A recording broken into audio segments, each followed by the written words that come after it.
La exposición Biblioteca Artis, Tesoros de la Biblioteca del Museo del Prado, abre sus puertas el 5 de octubre en la sala D de la ampliación del museo. Es una exposición que, a través de 40 ejemplares de la biblioteca y de 8 cuadros de la colección del museo,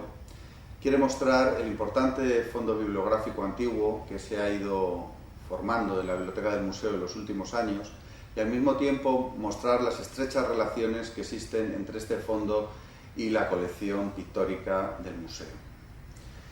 La primera sección de la exposición, que se llama, como la propia exposición, Biblioteca Artis, quiere enseñar los principales tratados teóricos de la Edad Moderna europea, con una primera sección enfocada en torno al Renacimiento italiano, en la que van a estar las grandes obras de Alberti, de Leonardo, de Durero, de Vasari, y una segunda sección centrada en la aportación del siglo de oro español a la teoría artística del barroco. En esta sección va a haber importantes novedades. Se va a enseñar manuscritos desconocidos hasta la fecha, como el de Felipe de Guevara. Se va a enseñar también un rarísimo folleto de Pacheco, del suegro de Velázquez, con anotaciones manuscritas del propio autor,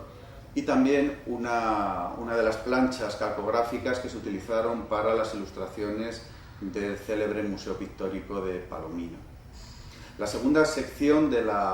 esta exposición, titulada Biblioteca Architecturae, va a estar, como su propio nombre indica, dedicada a los tratados de arquitectura, con una importante sección en torno, de nuevo, al Renacimiento italiano, con las grandes obras de Palladio, de Serlio, de Vignola, y dos de las ediciones más importantes del Tratado de Arquitectura de Vitruvio, el arquitecto romano del siglo I a.C. Una pequeña sección ya al final enseñará algún tratado francés, como el de Delorme, algún tratado alemán, como el de Dieterling, e incluso alguna obra española como la de Caramuel. También se incluyen 3 importantes libros de fiestas, entendidos como libros de arquitectura, porque su mayor importancia radica en el testimonio que han dejado de arquitecturas efímeras hoy desaparecidas. Por último, la tercera sección de la exposición, titulada Biblioteca Imaginis,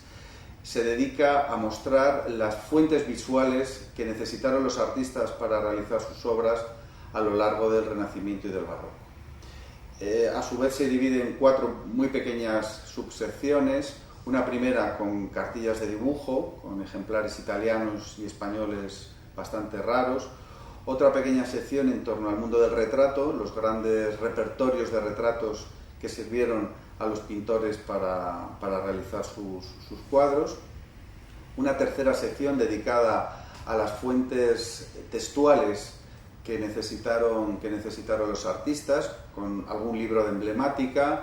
una muy bonita edición de las Metamorfosis de Ovidio y la primera edición ilustrada de la Iconología de Ripa. Y por último,